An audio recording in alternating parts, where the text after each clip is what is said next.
გამარჯობა, ეთერშია კომენტარი, მე ვარ ჟურნალისტი თამარ ჩიხვაძე. დასავლელი ლიდერების პირისპირ თუ სატელეფონო საუბრები მოსკოვთან ომის ინდიკატორებს ჯერჯერობით არ ცვლის. დიდი ბრიტანეთისა და საფრანგეთის პირველი პირების ვიზიტების შემდეგ ახლა გერმანიის ჯერია. კიევს დღეს ეწვევა კანცლერი ოლაფ შოლცი, რომელიც ხვალვე მიფრინავს მოსკოვში, სადაც შეხვედრას ვლადიმერ პუტინთან გამართავს. გამგზავრების წინ შოლცი ამბობს, რომ გერმანია უკრაინას მნიშვნელოვან ეკონომიკურ მხარდაჭერას უწევს.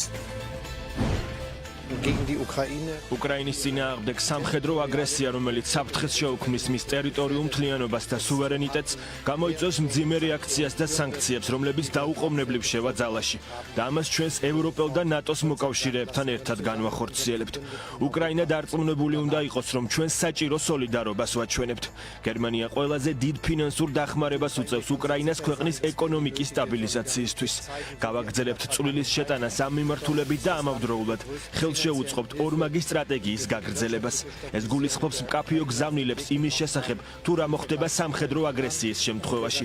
პარალელურად ყველა შესაძლო საშუალების გამოყენებას, რომ მოხდეს კრიზისის მშვიდობიანი გადაწყვეტა და რუსეთმა მოახდინოს ვითარების დეესკალაცია. კრიტიკულად განწყობილ ექსპერტთა ნაწილი წერს, რომ შოლცი მოსკოვში ჩადის სტრატეგიული გაურკვევლობით და სუსტი ლიდერის პოზიციით, რომლის ხელებით შეკრულია ჩრდილოეთი ნაკადიორის თემით. შოლცი ამბობს, რომ შეჭრის შემთხვევაში რუსეთს სანქციებს დაუწესებენ, თუმცა პირდაპირ და მკაფიო პასუხი იქნება თუ არა ამ პაკეტში გასცადენიც მისგან არ მოგვისმენია.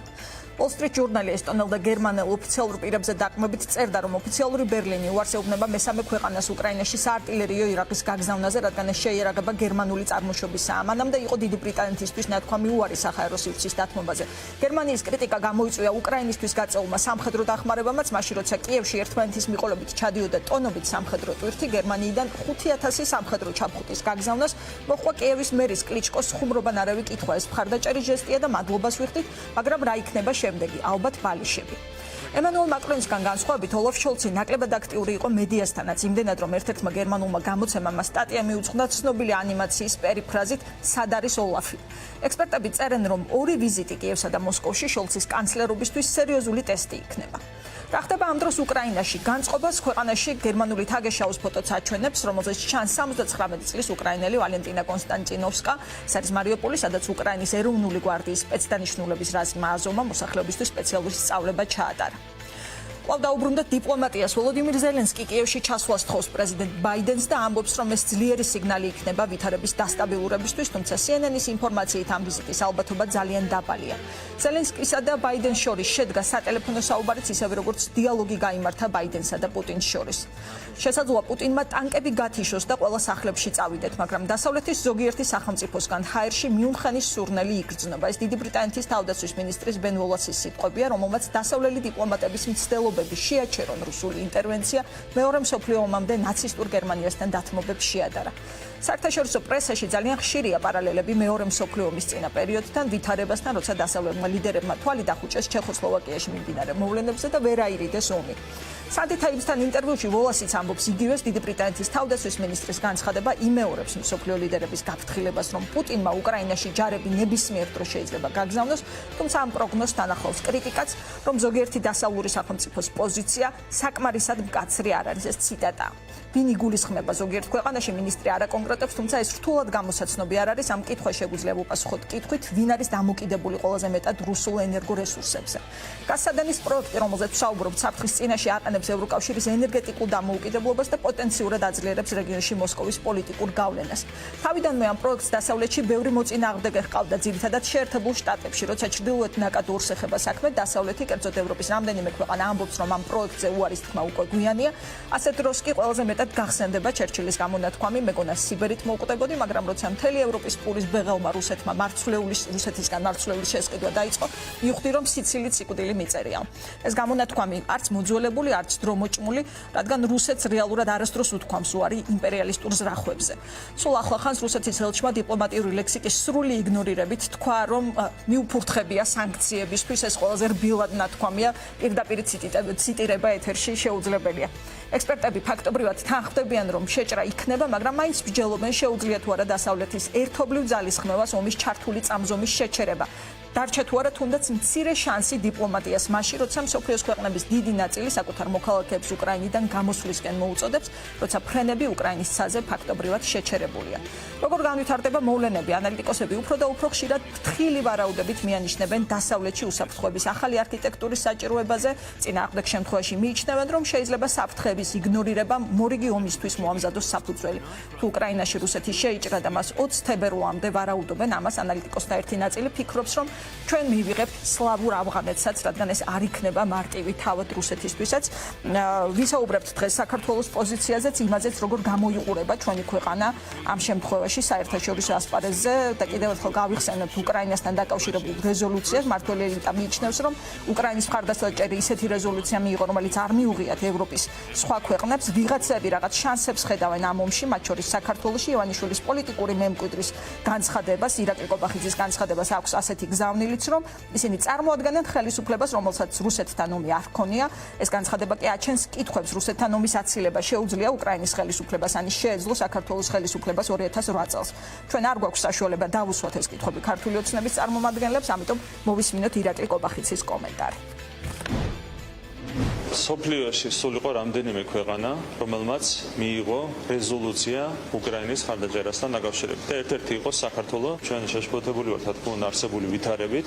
არის საკმაოდ რთული და მძიმე ტენდენცია. ჩვენ კვლავაც ვიტყოდით იმედს, რომ ომი არ დაიწყება უკრაინაში. ვიღაცები რაღაც შანსებს ხედავენ ამ ომში, მათ შორის საქართველოშიც, რაც არის მე მგონი იმის გაგრძელება, რაც ჩვენ ვიხილეთ ამ ადამიანების მხრიდან 2008 წელს, როდესაც მათ საკუთარი ქმედებებით ჩააბარეს ჩვენი ტერიტორიების 20% რუსეთის ფედერაციას. კომენტარის პირველ ნაწილში მოусმენთ გიგი გიგიაძეს, ეკონომიკური პოლიტიკის კვლევის ცენტრის უფროსი კვლევარ საქართველოს ყოფილ ელჩის დანიაში, შემდეგ კი პირდაპირ ჩართვა გვექნება კიევიდან ოლექსი გონჩარენკო, უკრაინის რადას დეპუტატი, უპასუხებს ჩვენ შეკითხვებს, საუბარს ვიწყებთ პატონ გიგისთან. დიდი მადლობა, რომ ხართ დღეს სტუდიაში ჩვენი სტუმარი. მოგესალმებით. დავიწყოთ ვითარების შეფასებით, სატელეფონო და პირისპირ საუბრები აჩვენებს, რომ მაინც არ იცვლება ომის ინდიკატორები, საით მიდის ვითარება. ახლა შეიძლება ვთქვათ, რომ სულ უფრო და უფრო ცოტა შანსი რჩება დიპლომატიას. დიახ, სამწუხაროდ ესე ჩანს, მიუხედავად იმისა, რომ ძალიან დაძაბული ვითარება, მაინც დასავლეთი არ კარგავს დიპლომატიის იმედს, როგორც თქვენ უკვე ახსენეთ, დღეს გაიმართა გერმანიის ფედერალური კანცლერის ოლაფ შოლცის მიმდინარეობს ვიზიტი გერმანიაში და ხოლმე გეგმას უკვე მოსკოვში ჩასვლას, ასე რომ დიპლომატია გრძელდება, მიუხედავად ამ დაძაბული ვითარებისა, მიუხედავად იმ კონკრეტული თარიღების, რომელიც ასე ვთქვათ, წინასწარი მონაცემებით დასახელებულია ამერიკის შესაბამისი სადაზვერვო სამსახურების მიერ, ლაპარაკია 4 შაბათზე ან ოლიმპიური თამაშების დამთავრებამდე 20 თებერვალამდე შეტევის განხორციელებაზე, დიპლომატია ისევ გრძელდება და ალბათ უნდა ვიმედოვნოთ, რომ შედეგი უნდა გამოიღოს, მაგრამ ამავე დროს გასათვალისწინებელია, რუსეთს სულ უფრო და უფრო ჩიხი შეყავს საკუთარი თავი. ის სიტუაცია, რომელიც შეიქმნა უკრაინის გარშემო, ალბათ რაღაც განმუხტვას საჭიროებს და ეს განმუხტვა სხვადასხვა მხარეს განსხვავებულად წარმოუდგენია რუსეთისთვის, პუტინისთვის, ეს იქნება ალბათ ძალიან რთული უბრალოდ უკან დახევა, მან რაღაცის სანაცვლოდ უნდა მიიღოს ამის ომის რისკებს ზრდის თუ საუბრობთ, რომ ის ჩიხში ედია. თავისთავად. მოდით კონკრეტულად ვისაუბროთ ვიზიტზე, რომელიც ახლაც მიდის კიევში. გერმანია საერთო დასავლურ ფრონტზე მაინც წარმოდგენილი იყო შედარებით სუსტი პოზიციონირებით. ჩვენ ვნახეთ საგარეო საქმეთა მინისტრი ბერბოკი, რომელიც ჩავიდა ფრონტის ხაზზე, მაგრამ ზელენსკი არ შეხვდა მას. რა შეიძლება შეცვალოს, ან რა გზავნილებით შეიძლება იყოს დღეს შოლცი ჩასული კიევში? წერენ, რომ მისთვის არის ტესტი, როგორც ახალი კანცლერისთვის ეს ვიზიტი რამდენად აბარებს, როგორ აბარებს ის ამ ტესტს? დიახ, ამბობ გეთახვევით, ეს არის ტესტი ოლაფ შოლცისთვის. გასათვალისწინებელია, ეს ვითარება დაემთხვა გერმანიაში ახალი ხელისუფლების კოალიციური ხელისუფლების ჩამოყალიბებას. ჩვენ შეიძლება ამით გავამართლოთ ის მოგმარება, რომ გერმანია თავიდანვე ესეთი მკაცრი და ესე ძალიან პირდაპირ რეაქცია არ მოახდინა მიმდინარე მოვლენებზე, სრულად განსხვავებული, ასე ვთქვათ, გზა აირჩია. გერმანიის კოალიციურმა მთავრობამ განსხვავებული რამის ქონდა მერკელს, შესაბამისად მან ეს ლიდერის ფუნქცია დაკარგა და ეს ლიდერის ფუნქცია იტვირთა ქვეყანამ, რომელიც ევროკავშირის წევრი აღარ არის, ინგლისმა. ძალიან საინტერესო იყო ამის დანახვა, როგორ ასე ვთქვათ, შეიცვალა ძალიან სწრაფად პოლიტიკური ვითარება ევროპაში, მაგრამ ეხლა ჩვენ ხედავთ მცდელობებს, როდესაც გერმანია ცდილობს ისე დაიბრუნოს გარკვეული, ასე ვთქვათ, ფუნქცია და ასე ვთქვათ, ყოველდღიურ კრიზისულ პერიოდში, ანუ ბოლო კვირა, სადაც ასე ვთქვათ, ყოველდღიურ დაძაბულ ვითარებაში ცდილობს ეწვიოს ორივე ქვეყანას უკრაინას, ჯერ უკრაინას, შემდეგ რუსეთს. სრულად გასაგებია გერმანიის პოზიცია, თქვენ იცით რომ დიდწილად განსაზღვრულია დიდი პროექტებით, რომელიც არსებობს გერმანიასა და რუსეთს შორის. აქ ლაპარაკია რასაკვირველია ჩრდილოეთ ნაკად 2-ზე, რომელიც იყო თქო ბოლო პროექტი, ქალბატონი ანგელა მერკელის ოფისში ყოფნის პერიოდში. მან მოახერხა, რომ ასე ვთქვათ, მწვანე შუქი აინთო ამ პროექტისთვის ამერიკის პრეზიდენტთან. შეიძლება ითქვას, რომ ეს პროექტი ცდის დასავლეთის ერთიანობის ტესტს დღეს, აი მაგალითად ავსტრიის განცხადებაც ვნახეთ, რომ არ ეთანხმება სანქციათა პაკეტში ამ თემის შეტანას. გერმანიის პოზიციაც მაინც ბუნდოვანია. ამბობენ, რომ ერთ ენაზე ვსაუბრობთ ვაშინგტონთან, მაგრამ სხვაობები იგრძნობა ტონებში. იცით, ბოლო პერიოდში გამოიკვეთა ძალიან სასიამოვნო, გამოიკვეთა ძალიან კაფიო პოზიცია ოლოფ შოლცის მხრიდანაც კი, თუ მოხდება ინტერვენცია უკრაინაში, ჩრდილოეთ ნაკადი 2 იქნება, ერთ-ერთი, არა ერთადერთი ინსტრუმენტი რუსეთის წინააღმდეგ, რაც სანქციების თვალსაზრისით შესაბამისად, მე ვფიქრობ, რომ ამაზე კონსენსუსი კოალიციურ მთავრობაში ჩამოყალიბებულია, იმიტომ რომ მოლოდინი რასაკვირველია ცხადია, ნებისმიერი მხარის მოლოდინი არის, ეს უნდა იყოს სანქციების ნაწილი, ჩრდილოეთ ნაკადი 2, მაგრამ ამის მიღმა კიდე გერმანიას აკრასაკურია უამრავი ბერკეტრის გამოყენებას რუსეთის წინააღმდეგ შეუძლია, ეს არის ის უდიდესი სავაჭრო და ეკონომიკური ურთიერთობები, ეს არის ტექნოლოგიური ტრანსფერი, რომელსაც რუსეთი იღებს გერმანიიდან, ეს არის გერმანული უდიდესი სავაჭრო ტექნიკური თანამშრომლობა, რომელიც არსებობს გერმანიასა და რუსეთს შორის და აქ რასაკვირველია გერმანიას ექნება ბერკეტები, რის გამოყენებაც შეუძლია, მაგრამ განცხადებებში ბუნდოვანება რაც იყო ამ დრომდე არის კოალიციური მთავრობის მიზეზი, აი ეს გაურკვევლობა, სტრატეგიულ გაურკვევლობას ეძახიან გერმანული პრესა აგრეტიკებს სხვათა შორის ძალიან განცხადებების გამო. აი მიზეზები სად არის ამ ბუნდოვანების? მიზეზები იმაში არის, რომ თქვენ იცით ამ პროექტის უფრო ღია იყო რა, უფრო კაფიო იყო. ამ პროექტის ინიციატორი იყო ბატონი შროდერი, თქვენ იცით რომ ჩრდილოეთ ნაკადი 2-ის ინიციატივა მოხდა შროდერის დროს, ეს იყო კანცლერი, რომელიც გარკვეული გავლენით კიდევ სარგებლობს თავის პარტიაში და რასაკვირველია მისი პარტიის წევრების ასე უცბად ვარის თქმა, ასე უცბად უბრალოდ ამ პროექტის დავიწყება, ამ პროექტიდან დისტანცირება რასაკვირველია ძნელი იქნებოდა.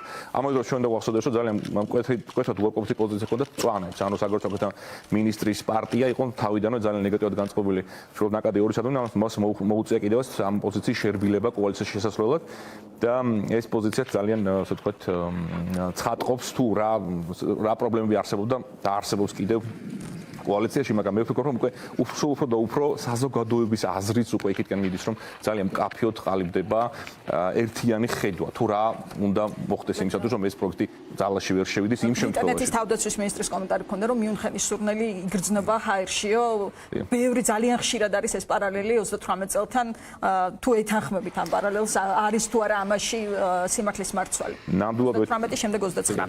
რასაკვირველია ეთანხმები, რუსეთი ცდილობს მაქსიმალურად მოახდინოს პროვოცირება, ასე ვთქვათ, უკრაინას და წარმოაჩინოს თითქოს უკრაინა არის აგრესორი ამ შემთხვევაში და ადანაშაულოს დასავლეთი უკრაინის მხარდაჭერაში და მოახდინოს პირიქით, ესე იგი გამოიყენოს არსებული ვითარება თავის სასარგებლოდ, თავად განახორციელოს აგრესიას. ნამდვილად ძალიან ბევრი პარალელის გავლება შეიძლება მიუნხენთან და ვფიქრობ, რომ ის პარალელი, რომელიც ჰიტლერის რიტორიკასაც ასევე გვახსენებს, სრულიად ვფიქრობ, რომ ადეკვატური იქნება. ეხლა არის ყველაფერი დამოკიდებული იმაზე, თუ როგორ განვითარდება უახლოეს დღეებში ვითარება, რამდენ შეინარჩუნებს დასავლეთის ერთიანობას, რომელიც უნიკალური ერთიანობა ბოლო პერიოდში განისაზღვრა, მაგრამ ამ ვითარებაშიც კი მე მიმაჩნია, რომ რუსეთი არაფერს არ კარგავს, ანუ დროის გადაწევის შეიძლება მხოლოდ გადავადდეს. დიახ, მე მიმაჩნია, რომ საგარდაუვალია. არის მე მიმაჩნია, რომ განუხტვა ახსენეთ და დიახ, განუხტვა, ანუ ომით შეერაგებული დაპირისპირებით არის გარდაუვალი. რუსეთს შეუძლია, რომ ასე ვთქვათ, გააჩეროს ეს შერღებული ძალები გაურკვეველი ვადით. ხო, მან შეიძლება დატოვოს არაერთი კვირა ოლიმპის დამთავრება, ანუ შეიძლება გახანგრძლივდეს ხო რამდენიმე კვირა თვეები. ანუ ჩვენ დაელოდოს სანამ მოხდება ესეთი განცხადების გაკეთება, როგორც გუშინ ავსტრიის საგარეო სამსახურის მხრიდან, ანუ დაელოდოს სანამ ევროპაში ეს ერთიანობა დასრულდება. ამავე დროს ძალიან მნიშვნელოვანია დღეს იყო ამაზე საუბარი, რომ უკრაინაში უკვე ვითარება საკმაოდ რთული ეკონომიკური თვალსაზრისითაც, იმიტომ რომ შეწყდა ფრენები, შეზღუდვა დაწესდა, საელჩოების წარმომადგენლები ტოვებენ ქვეყანას, ასე შემდეგ, ანუ ფაქტიურად უშუალო ინტერვენციის გარეშეც კი უკრაინას ფაქტიურად მნიშვნელოვანი ეკონომიკური ზიანი აქვს. კიდევ ერთხელ რა არის ყველაზე ეფექტური, აი ძალიან საინტერესო იყო რუსეთის ელჩი შვედეთში კომენტარი სანქციებთან დაკავშირებით, ესე შედარებით კულტურული ფორმით ასეთ არ რადიოთაზრომ მიფურთხებია, თუმცა იყო უფრო მძიმე ფორმულირება, შესაძლოა ერთი ჩინოვნიკის პოზიცია, თუმცა ალბათ ქვეყნის დამოკიდებულებას ასახავს, რომ აი არაფერი არ დაგვიშავდება, თუ მაგალითად ყველს ვერ ვაკეთებთ, აღარ მახსოვს რომელი ქვეყნები იყო ჩამოთვლილი, რეცეპტები ვიცით და სანქციების არ გვეშინია იყო. ეს არის ზოგადი პოზიცია. ძალიან სავალალოა მისყურება თუ როგორ ნათლად როგორ ზუსტად წარმოადგენენ რუსი დიპლომატები საკუთარ ქვეყანას, ანუ ნამდვილად დიპლომატი თავის ქვეყნის სახე უნდა იყოსო, სწორედ კარგად ჩანს ამ დიპლომატების განცხადებაში. ჩვენ დღეს ასევე მოვისმენთ თუ გაცილებით უფრო უარესი განცხადება ინგლისში რუსეთის ელჩისგან, რომელიც გაცილებით უფრო ცუდი და თუდი ტერმინოლოგია გამოიყენა და უხეში ტერმინოლოგია გამოიყენა. ეს ფიქრობ რომ საერთო ხაზია რუსული დიპლომატიის, ისინი ერთი დირექტივა ექნებათ მიღებული, რომ რაც შეიძლება მკაცრად, რაც შეიძლება დამცინოთ, რაც შეიძლება ცინიკურად მიუდგნენ რეალობას და ასე ვთქვათ არ დაანახონ რომ სინამდვილეში არსებობს რაღაცა ასთა სხვადასხვა რაც ჩემი აზრით სინამდვილეში არ შეესაბამება და რუსეთშიც არის ძალიან დიდი წინააღმდეგობა. კი ბატონო, აი კიდევ ერთი თემა საინტერესოა, კიევი ითხოვს რუსეთისგან პასუხს ვენის შეთანხმების ფარგლებში, წვრთნებთან დაკავშირებით რა ხდება საზღვარზე. პასუხი ოფიციალური არ ყოფილა რუსეთის მხრიდან, მაგრამ რადიო თავისუფლებას ჰქონდა მოპოვებული დოკუმენტი, სადაც წერენ რომ აქ არაფერი ისეთ მნიშვნელოვანი არ არის. ეს შეხვედრა რეალისტურია, პერსპექტივა ამ სხვა სიტუაციაში ამ ყოველფრის გადატანა. რაც მოითხოვა უკრაინამ ამაზე პასუხი ვერ მიიღო და ამის შემდეგ მეორე ნაბიჯი, სწორედ იმისთვის იყოს გაკეთებული, რომ მეორე ნაბიჯი დამდგარიყო, უკვე ითხოვს ელჩის ფარგლებში შეხვედრას და უკვე ყველა ქვეყნის დასწრებას და ეს შემდეგი ნაბიჯია, რაც რუსეთს ავალდებულებს, რომ მოხდეს უკვე განხილვა საერთაშორისო საზოგადო დოთოს ქვეყნებს შორის მოხდეს ამ საკითხის განხილვა, მაგრამ ეს რამდენად განხორციელდება სიმართლედ არ ვიცით, ამაზეც გარკვეული ვადა არსებობს, ალბათ ამის გადავადება შეუძლია იმ ქვეყანას, რომელზეც ამას მოითხოვენ და შესაძლოა არ არის სავალდებულო რომ უახლოეს დღეებში მოხდეს, ანუ ვითარება რჩება ისევ რთული, მაგრამ უკრაინამ გადადგა ყველა ის ნაბიჯი, რაც აუცილებელი იყო სიტუაციის დეესკალაციისთვის, ანუ მან გამოიყენა ყველა ის არსებული ინსტრუმენტი, მათ შორის საერთაშორისო ორგანიზაციებში არსებული ინსტრუმენტები ფარგლებში და შესაბამისად არ დატოვა, ასე ვთქვათ, არანაირი საბაბი იმისათვის, რომ ვთქვათ, რაღაცა სამართლებრივი კუთხით არ ყოფილიყო. კი ბატონო, თუმცა ეხლა ზოგადად საბაბზეა საუბარი, რომელსაც რუსეთი იპოვის, რითაც გაამართლებს შეჭრას და სხვადასხვა სცენარს განიხილავენ, სხვადასხვა ტიპის პროვოკაციას. დიახ, რამდენიმე დღის წინ იყო თქვენ ალბათ იცით, რომ დონეცკის სახალხო რესპუბლიკის წარმომადგენლებმა 130, ასე ვთქვათ, მასობრივი სამარხი აღმოაჩინეს, ვითომ გავსულა ესეთი ინფორმაცია, რომ მსგავსი დეზინფორმაცია რასაკვირველია იარსებებს და ამას შეიძლება რუსეთი რომ უპირველეს ყოვლისა საკუთარი საზოგადოება მოატყუოს ამით, ამიტომ რომ ყოველთვის ცხადია რა ხდება რეალურად, ანუ რუსეთის გარდა შიდა ბაზრისთვის. დიახ, რასაკვირველია, ძირითადად ეს ყველაფერი შიდა მოხმარებისთვის, რომ მას კონდეს ეს მხარდაჭერა, თქვენ იცით რომ დღევანდელი დღის მონაცემებით პუტინის პუტინის რეიტინგი 69%-მდე გაიზარდა და ანუ ფაქტობრივად სხვა ომების დროს საქართველოს კრიმის დროს და ასე შემდეგ. მოდით ვისაუბროთ ოფიციალური თბილისის პოზიციაზეც, დღეს ირაკლი ყობახიძემ თქვა, რომ ბევრ ქვეყანას არ მიუღია მხარდამჭერი რეზოლუცია და საქართველოს გამონაკლისია ამ შემთხვევაში, როგორ ჩანს მთელი ეს პროცესი საერთაშორისო პარტნიორობის თვალში, როგორ ჩანს თავად უკრაინისთვის. მე ვფიქრობ, რომ ის განცხადება, რომელიც გააკეთა საქართველოს რეზოლუცია, რომ საქართველოს მიიღო, იყო ყველაზე უფრო სუსტი, ვინაიდან იქ რუსეთი დასახელებულიც არ არის. ის ქვეყნები, რომლებიც მიიღეს რეზოლუციები, ძალიან მკაფიოდ არის ნახსენები აგრესორი, რეალური სიტუაციიდან რაც ხდება, მაგრამ ქვეყნები, რომლებიც არ მიიღეს რეზოლუციები, მათ გაცილებით უფრო მეტი დახმარება გაიღეს, მათ უფრო მეტი გააკეთეს სინამდვილეში უკრაინისთვის, ვიდრე ეს ჩანს საქართველოს ისევ ძალიან სამწუხაროდ ინარჩუნებს ამ სიჩუმეს, დისტანცირდება მოვლენებისგან და ესე ვთქვათ, შემოიფარგლა მხოლოდ ესე ვთქვათ, ნეიტრალური განცხადებებით, რაც ვფიქრობ, რომ ძალიან აი ამ განცხადებაში იყო კიდევ ერთი დეტალი, რომ ვართ ერთადერთი ხელისუფლება, რომელსაც არ ქონია ომი და რუსეთთან იმ ნარატივის გაგრძელება, რომ თავიდან აცილება პრაგმატული პოლიტიკის შესაძლებელი იყო. ანუ რა იგულისხმება აქ, რომ უკრაინასაც შეეძლო თავიდან აცილება, ან 2008 წელსაც შეეძლო საქართველოს სრულად გაუგებარი განცხადება, ამაზე პასუხად შეიძლება ჩვენ ასე ვკითხოთ უპასუხოთ, რა გააკეთა უკრაინამ ყირიმში 2014 წელს, ანუ სრულად გაუგებარი, ანუ ისევე შეუძლებელი იყო იმ საცილება, რაც მოხდა 2008 წელს, როგორც იმისი, რაც მოხდა 2014 წელს.